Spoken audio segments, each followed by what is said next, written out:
எப்பவுமே மரியாதை கொடுப்பவர் மிகவும் மதிப்பு.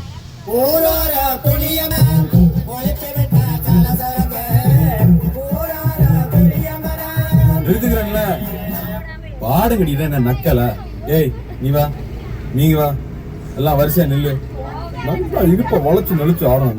இங்க கண்டவத்துல கை வச்சுனா உனக்கு மரியாதை இல்ல. ஆமா இங்கே வாரியா வைக்கத்த.